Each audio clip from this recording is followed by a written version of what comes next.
Welcome to RichPlanet TV. I'm Richard D. Hall. Today's guest investigated one of the UK's most intriguing UFO cases, which took place near Sheffield in 1997, and in doing so he came up against a lot more than he bargained for.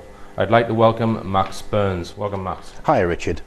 Now then, just tell us first, Max, how did you first get interested in the subject of UFOs? When I was a kid, I wasn't allowed to watch television. It was the library and reading books, and by the time I was 12 or 13, I'd read just about everything I could get my hands on the Bermuda Triangle, Charles Berlitz and stuff like that. And I was always interested in space and stuff like that. And for me, as a child, the question for me was really not, you know, when I used to look out the stars out the bedroom window, not is there life in the universe apart from us. My question, even as a child, was always, I wonder where the life is in the universe, because it would be an awful waste of space if we're the only intelligent life in this universe. Sure. Now, were you already writing for UFO magazines before this Sheffield incident took place?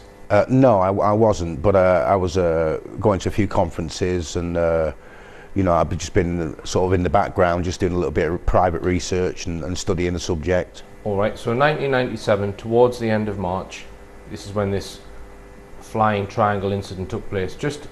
Let's just explain, because there's a lot of evidence that we're not going to have time to go into today. So explain what you think the sequence of events was on that night. Military jets were scrambled from RAF Coningsby. It's standard operating procedure. Coningsby at the time was a frontline tactical base. When something is picked up on radar and they haven't got any, I think it's called a transponder code for the aircraft, a bogey as you'd call it, the standard British military response is to launch and investigate what it is they've picked up on radar. So the jets were scrambled to an object over the Peak District. It was seen from as early as 7:45 p.m. By one witness, and it was just about still light at that point in March. Right. And then I later found out the following day that it had been tracked on radar from RAF Linton-on-Ouse, because at the club I was working at, one of the bar staff, his best friend since they were 4, was a radar operator at RAF Linton-on-Ouse, and in fact this lad's parents were still both in the RAF serving at the time. Okay, and a number of different types of military hardware you think was scrambled in connection with this incident? Well, on further investigation, there was Tornadoes, GR1s, which apparently were launched from Norfolk, RAF Marnham. There was AWACS in the sky, all sorts of helicopters, light aircraft. In fact, on further investigation, this was a strange reply from, I spoke to a sergeant at the RAF base in Norwich. He said to me in an email that many aircraft were involved that night, including NATO apparently, but we can't tell you exactly how many aircraft and which aircraft were in the skies that night over the Sheffield area, which I found quite strange, because it's British standard policy to know the identification of every single aircraft that's flying around. Now, you had a number of eyewitnesses that saw the object that presumably the military craft were vectored to chase. So just give us a summary, because you've got lots of witness accounts. Just give us a summary as what you've built up as to what this object looked like. Well, I was at home on the night in question. It was a Monday night. Hail Bop was in the sky. It was a cold night, and my manager from the club, his wife telephoned me at 10 o'clock to say she'd just seen a flying triangle right over her house in Dromfield. Now, this lady, Emma Maidenhead, she'd only just recently recovered from cancer and had a 9-month-old child. So I don't think she was in any mood for making stories up. So she came and picked me up, and we went driving around the Peak District that night while it was going on. Right, and a number of other witnesses have corroborated this similar sighting? Many witnesses all reported seeing the same thing. In fact, on a number of forums on the internet now, there's other people now coming forward saying they saw the object that night. And it was described categorically as not being some kind of military type aircraft because it was, well, it had a low humming sound, not in line with sort of a jet, and it was extremely large and was going far too slow. Just tell me about the speed. Oh, Emma said to me that she lives in Dromfield, quite high up. You can see the Peak District from her house. Emma said that she was Manchester United was playing on the TV. She's not her husband is a football fan. She was looking out the upstairs bedroom window with the baby, and she says that this flying triangle just came over the house. It was literally only a couple of 100 feet above the house. She says I mean, I've been to the house. She says it was like 300 feet across, completely blocked out the sky, and it lit up all the houses and the street in like a cerise orange glow. She said it was humming like an electrical substation and travelling at about 30 miles an hour. All right, so we've got a triangular craft which seems to be different from standard military hardware. We've got a whole load of military hardware being scrambled, presumably to try and intercept it. Now we come on to probably the most controversial aspect of this case, which is the fact that you believe a military jet crashed on that evening. So just tell us what evidence points to that, Max. Sure. I got a copy of the police incident log, which was quite extensive. Many reports from the public in there.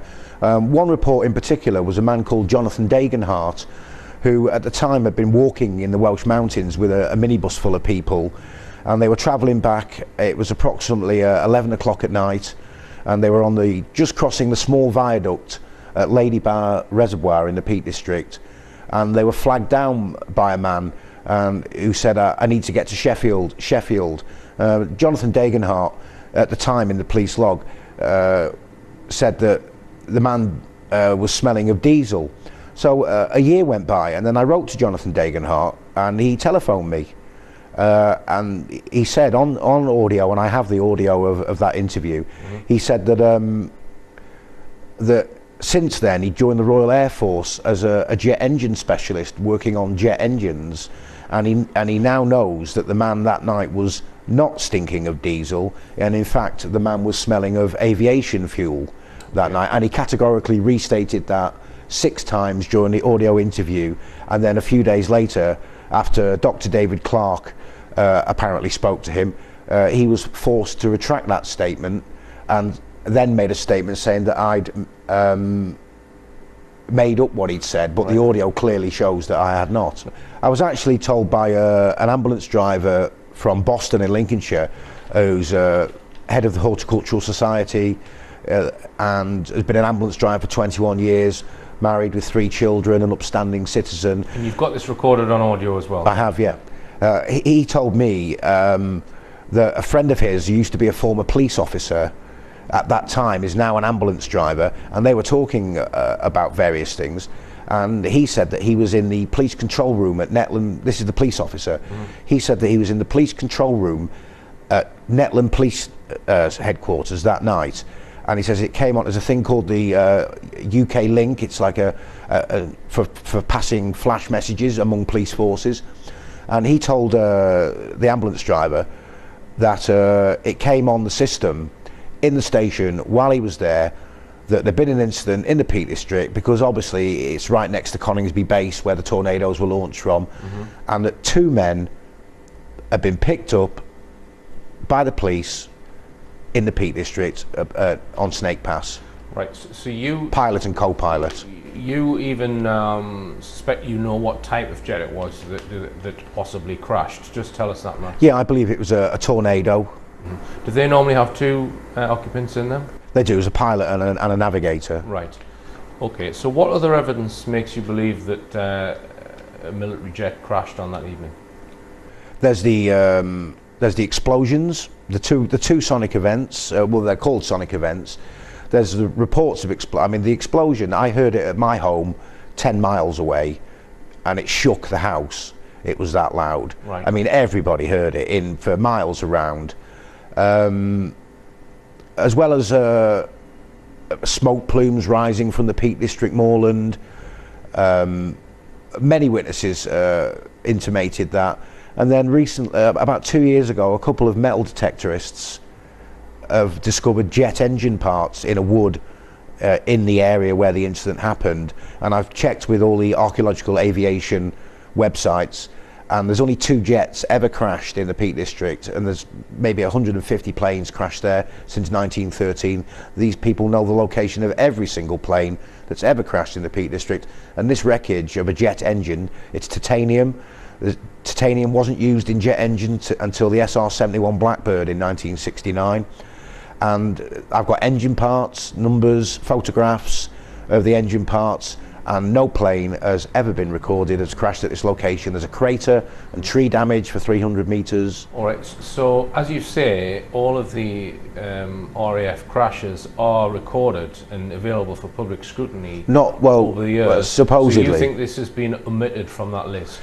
So if it did crash, what makes you think why it was omitted from the list? Why have they not admitted that this happened? I got told by one of these aviation buffs that if they want to, if something crashes and they don't want to have it recorded, what they'll do is they'll put the aircraft down as being taken in for maintenance, and then say it got damaged beyond repair while it was having maintenance done to it, and they can take it off the register that way. But the fact of the matter is that right now at this moment we've got titanium jet engine parts in a wood in Sheffield with a crater and tree damage still visible, and no aircraft has ever been recorded as crashed at that location.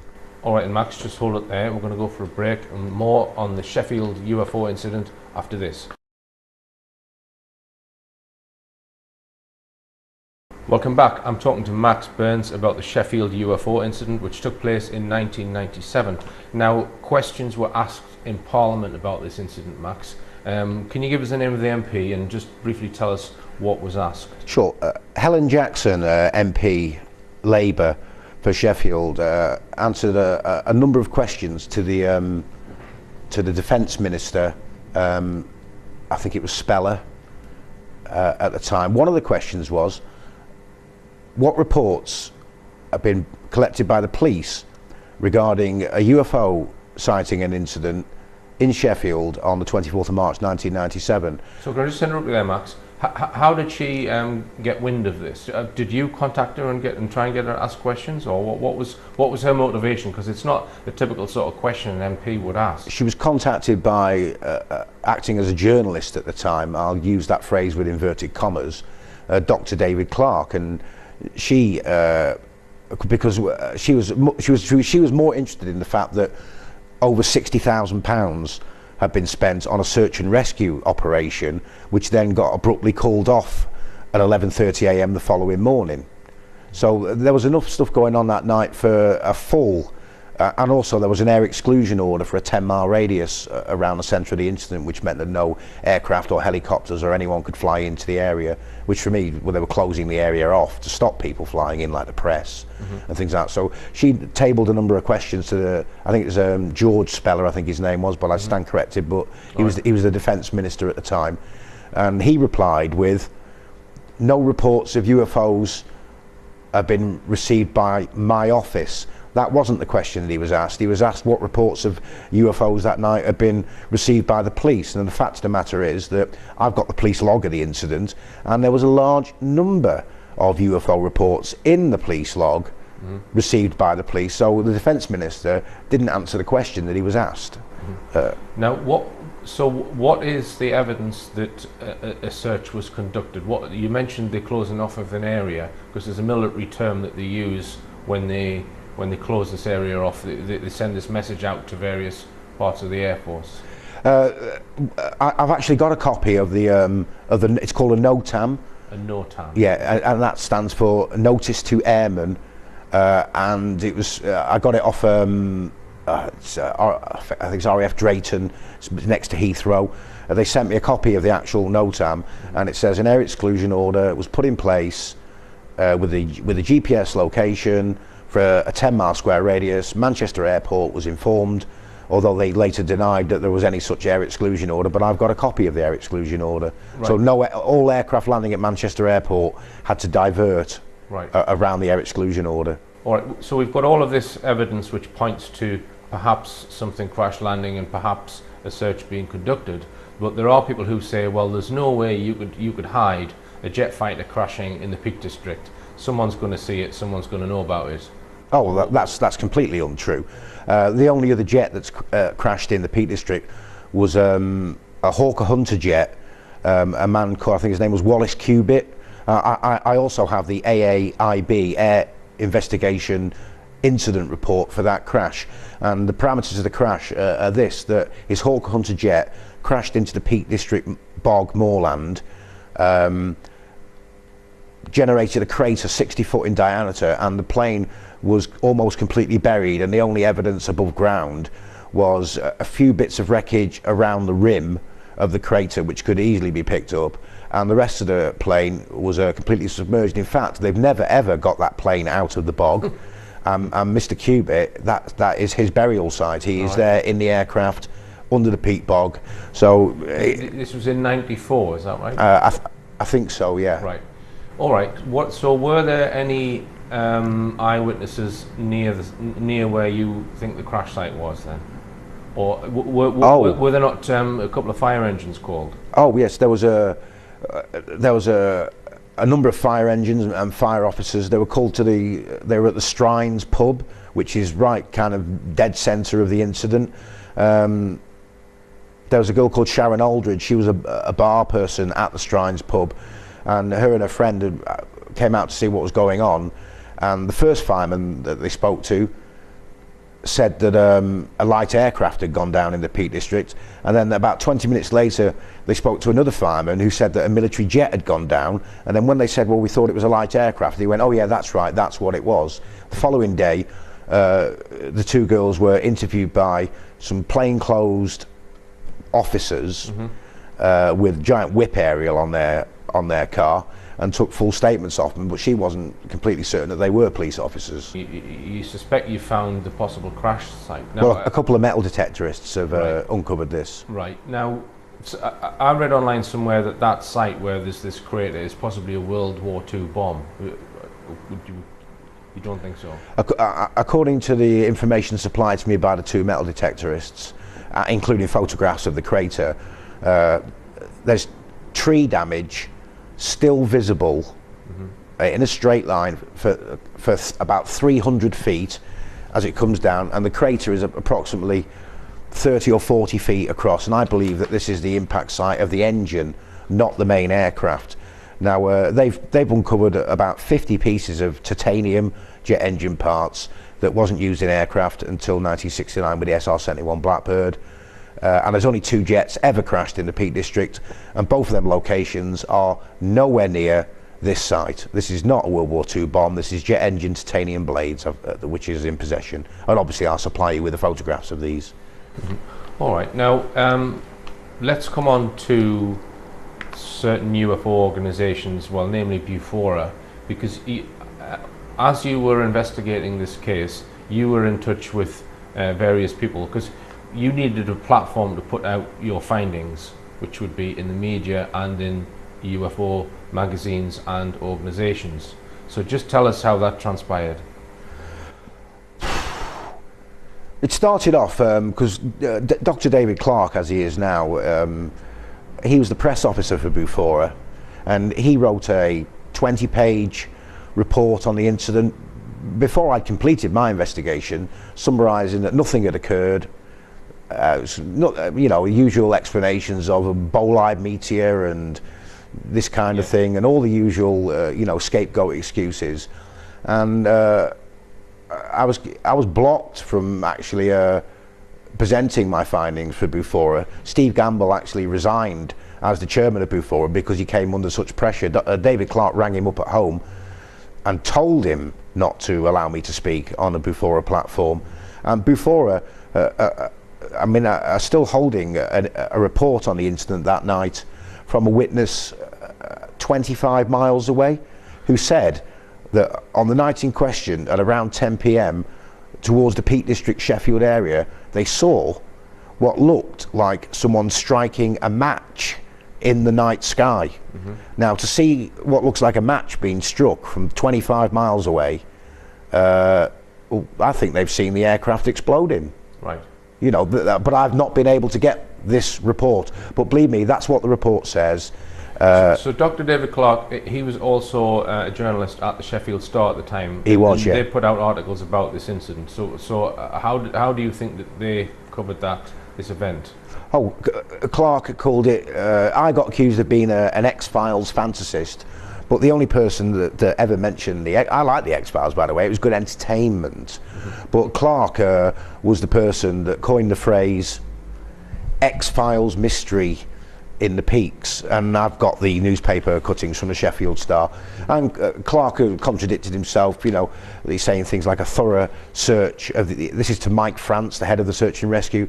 He said that, you know, a thorough search of the Peak District was carried out according to Mike France, and if there'd have been any wreckage, they'd have found it. Well, the same day, Mike France also did an interview with another journalist where he said a thorough inspection of the Peak District has not been carried out, and it would take weeks to cover the entire area. Right. So either Clarke's lying or Mike France has made two different statements.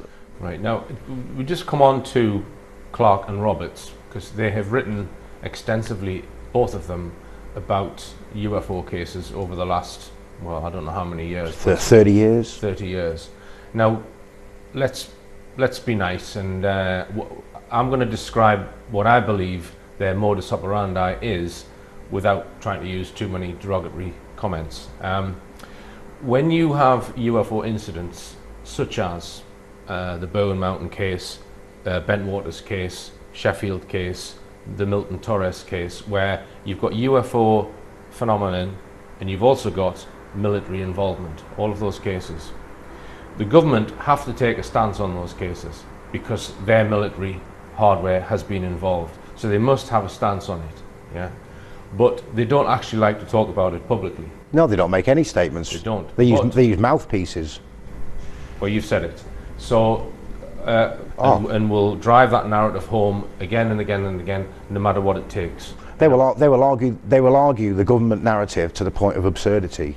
Yes, and in your article in the magazine Notes from the Borderland, you actually accuse both of them of lying in pertaining to the Sheffield incident. Well, right. And 10 years after that extensive, fully referenced and footnoted article was published, after making a lot of wind about offering a full rebuttal, the silence has been deafening.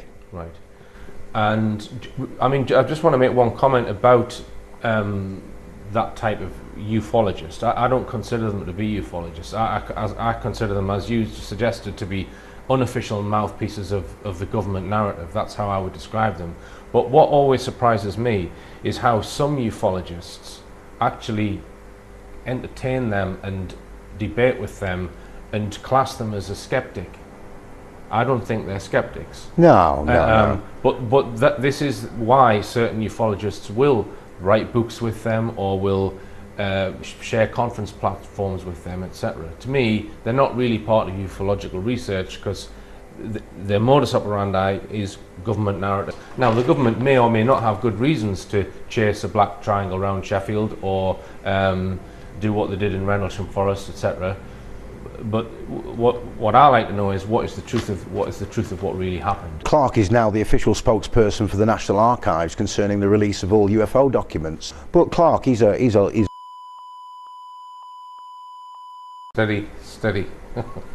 Right, anyway, more on the Sheffield UFO incident after this. Welcome back. I'm talking to Max Burns about the Sheffield UFO incident. Now, if we just put aside all of the skullduggery for one moment and just consider what may have happened here in this incident, we've got a huge black triangle which was not making noises that a jet engine would make.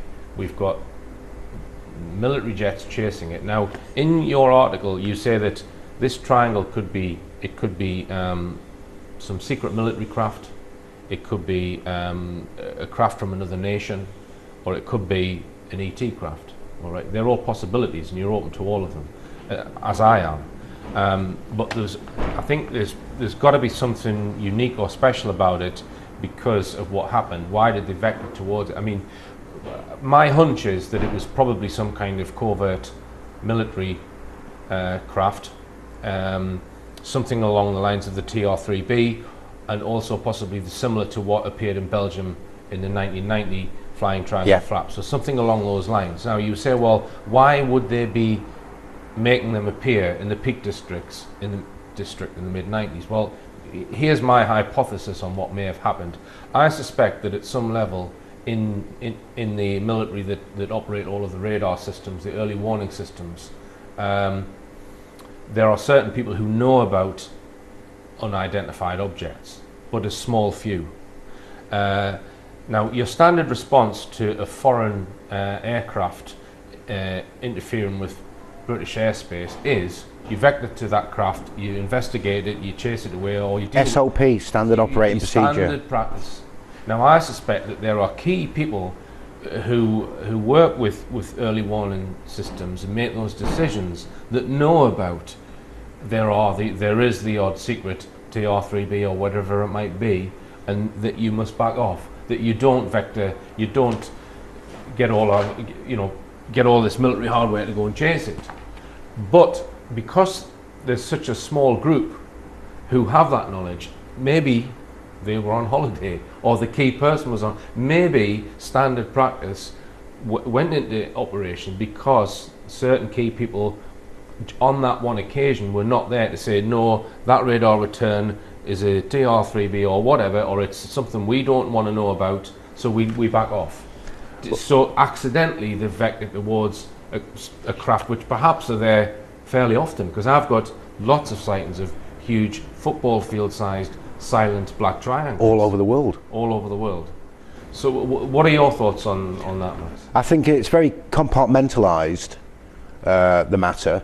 Now, if it is a brand new, I mean, the stealth was flying around for over a decade, and that was reported as being a UFO many times. And maybe to test the air defences to see if it was radar can penetrate foreign nations' radar systems without being discovered. Or maybe they were in the Peak District that night and flying over Sheffield and Barnsley. I mean, a man saw it on a train. Maybe it's a convenient cover for top secret military aircraft if they can get members of the public reporting that they've seen a UFO. And of course, the word UFO has been hijacked to mean alien spacecraft, where it actually just means exactly what it is, an unidentified flying object. And I'm open to, it could be aliens, it could be a military alien joint venture, it could be top secret military, or other, could belong to the New World Order, for example. Until I meet the pilots of one of these, or one of them crashes, then I'm open to, I don't know who owns them, but the fact of the matter is that these objects exist and they are flying around our skies.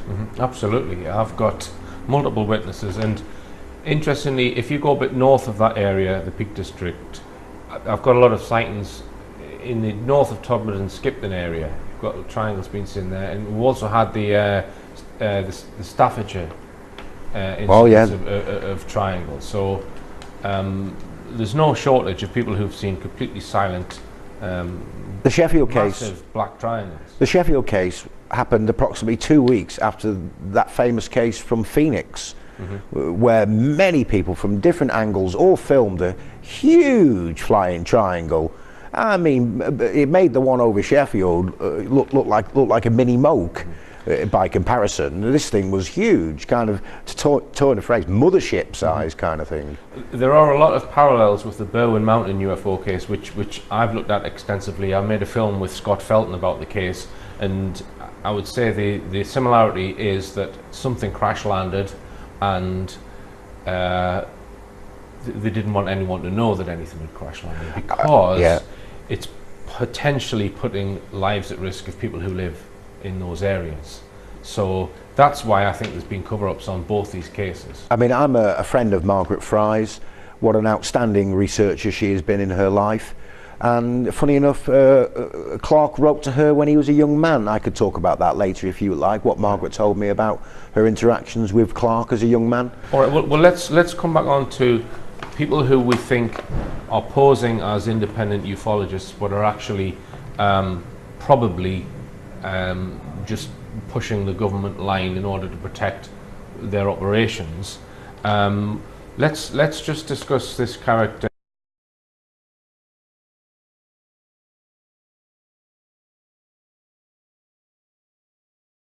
I know that my investigation is pure and honest, and from 1997 to this date, not one of these people has managed to prove that I've told one single lie about this investigation. But more on the Sheffield UFO incident after this.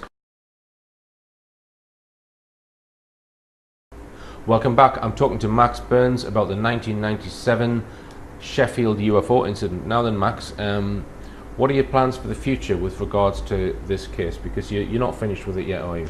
No, this is an ongoing investigation. In February, I'm going to be going up to the site where the jet engine parts were recovered. I'm going to be obviously taking cameras and taking measurements because the trees won't have any leaves on them, and all the last season's leaves will have vanished from the ground. Mm-hmm. So I'm going to go and investigate the crater, film the tree damage, which is still visible. I'm going to have a look at the age of the trees in the crater and around the crater. Take some metal detectors up there and see if we can recover some more parts. Mm-hmm. And take it from there. Now I've also got I've been waiting quite a while now. The part numbers from the engine parts have been passed on to a man at Rolls-Royce. So some of the parts that you've recovered have actually got part numbers on them, have they? Yeah, I've got all the part numbers. Through the part numbers, should be able to trace what engine it's from, and then by default what aircraft it's from. But they're not going to give you access to that database of information, are they? No, I've been trying to find this out personally myself, but now I'm waiting on a man that works for Rolls-Royce right, to come back to me, and hopefully he's going to come up with the answers to what type of jet engine, and therefore certain jet engines are only used in certain aircraft. But I'll refer back to my previous point that only 2 jet aircraft have ever crashed in the Peak District, and both locations are known, and neither of them locations are anywhere near this spot where these titanium jet engine parts have been recovered. Now, are you in touch with any of the witnesses of this event? Would you be able to get in touch with them? For example, if you wanted to make a film about this, would the witnesses go on camera? Would you be able to speak to the guy who saw the man smelling of aircraft fuel, for example, or do you think he's been silenced? Jonathan Dagenhart, I think that would really depend on whether he is still in the Royal Air Force. Mm-hmm. If he's now left the Air Force, he might be willing to tell me what happened, and I would be interested in speaking to Jonathan Dagenhart. But the day after he rang me and tried to retract his statement, he was very, very upset. He said he'd been spoken to. He said he'd been spoken to, and he had been informed that I had incorrectly repeated what he'd said, but unfortunately for him, I recorded the interview. Mm-hmm. And he got threatened with his job. He told me that on the phone, and he said Clark had been to speak to him, and then Clark came out with a new statement. But I really would be very interested in talking to Jonathan Dagenhart again. The problem is that, the years have gone by. Many people may have moved from where they previously lived, don't have the same phone numbers, so I could probably speak to some of them again, but it would take a little bit of research to find them. Well, if we compare it to the Berwyn incident, which took place in 1974, and we made the film in 2011, and we still managed to get witnesses on camera describing what they saw in absolute detail. So I don't think it's too far at all. In 1997, I think you could probably get a good dozen witnesses on camera, and you might even find witnesses come out of the woodwork who you don't know about. I think that for finding these people again, things like Facebook is an invaluable tool mm-hmm. for locating individuals. So I'm probably MI5 say that as well, Max. Yes, well, as far as I'm concerned, it's the whole face. Although I have a Facebook page, let's know it for what it is. It's an intelligence trawl. I mean, they don't need to really spy on people anymore because they're putting their lives up there on an hourly basis for the state to see. So. Perhaps then, if you can identify a lot of these witnesses, I might be willing to help you put some sort of film together and get these testimonies on camera. Maybe you'd like to come up to the site with me in February. You might want to think about organising some sort of meet-up or conference which I'm sure certain people wouldn't want to happen. Well, get all the witnesses together in Yeah. Sheffield Yeah. at a location. Although some people would say that it's bad to put all the witnesses together because they'll start to pollute each other's stories. Do you know what I mean? But their testimony is already out there. You'd need to get the testimonies solidified first, you know what I mean, before you put them together, I would suggest. Yeah. Are there any other witnesses that you think you might want to speak to now? I'm very keen to speak to the gamekeeper from the Strines, who he was the gamekeeper for what is just about the only privately owned land in the Peak District, and unfortunately the owner of that land is a person who works for the government. He was visited by a senior police officer the day afterwards, and in fact he was refused entry to the Peak District Moorland, even though he would have been the best person to lead the search of the moors, because he knew it like the back of his hand. His wife said that at 10 o'clock that night, and this is a granite built house, that I've been to the gamekeeper's lodge, that their house was shaken by the explosion, and when they went outside, the whole area was glowing orange. Right. You know, but he was. I've spoke to the wife. He wouldn't be interviewed by me, but he's no longer the gamekeeper at the Strines. He still lives in the area, so I think there's a possibility that he may talk to me, and I would like to talk to him. And just because I know you haven't actually said exactly where that crash site is, are there other people who know where you suspect it is? Is it commonly known in certain areas, or is it a complete secret? I hope that just the two metal detectorists and myself know the location. Right. And just explain, are there any other people in that? Are there many houses there? Are there other people who will have picked up aeroplane parts, do you think? Or oh no, this is in the middle of a wood. Right. Right. So do you not think that they would, if they've wanted to cover this up, that they would have, since you've located it, come and combed the area and got rid of all of those? One of the photographs that he sent me, he said that there was evidence of that had been cutting torches used, because he got a pool of molten steel, right? Like the engine had been cut up to be taken away, kind of thing. But there is molten steel as well. Right. I would say you need to film any more metal detection and film any finds and keep it all documented. So would you consider writing a book about the Sheffield case, Max? Maybe. I think it has to.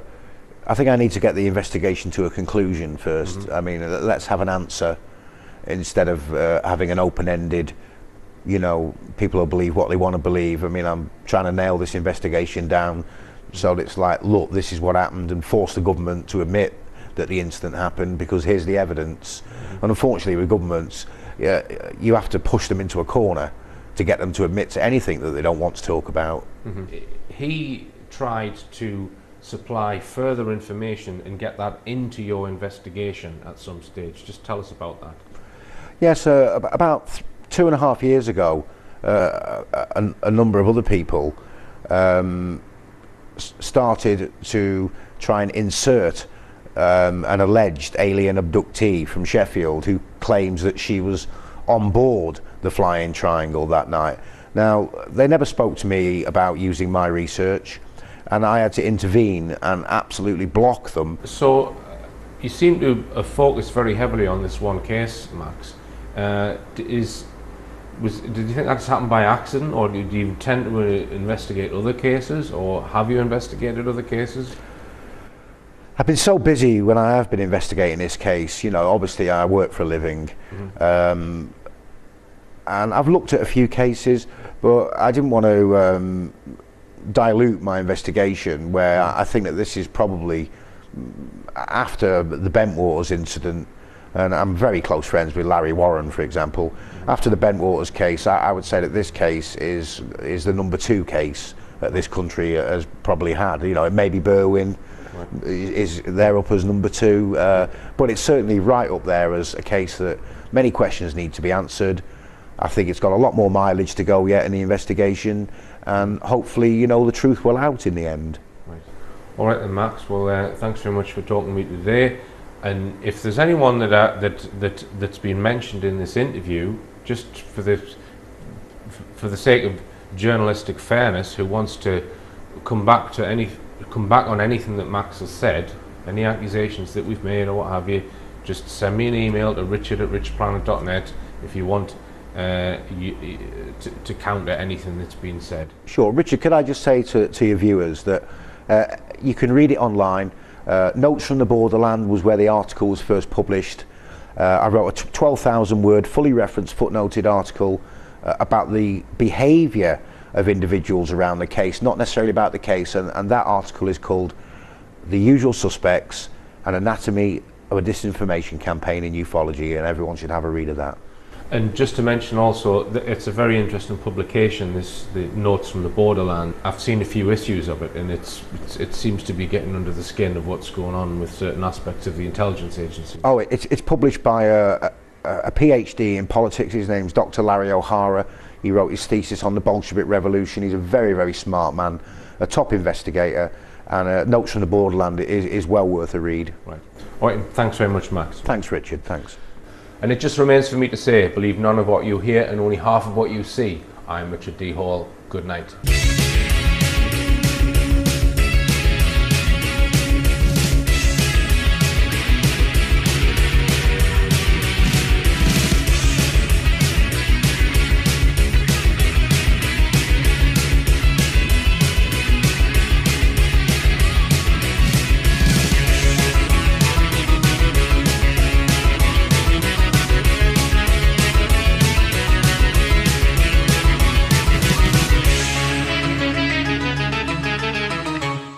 Life in the universe apart from us. My question, even as a child, was always, I wonder where the life is in the universe, because it would be an awful waste of space if we're the only intelligent life in this universe. Sure. Now, were you already writing for UFO magazines before this Sheffield incident took place? No, I wasn't, but I was going to a few conferences, and you know, I've just been sort of in the background, just doing a little bit of private research and studying the subject. All right, so in 1997, towards the end of March, this is when this flying triangle incident took place. Let's just explain, because there's a lot of evidence that we're not going to have time to go into today. So explain what you think the sequence of events was on that night. Military jets were scrambled from RAF Coningsby. It's standard operating procedure. Coningsby at the time was a frontline tactical base. When something is picked up on radar and they haven't got any, I think it's called a transponder code for the aircraft, a bogey as you'd call it, the standard British military response is to launch and investigate what it is they've picked up on radar. So the jets were scrambled.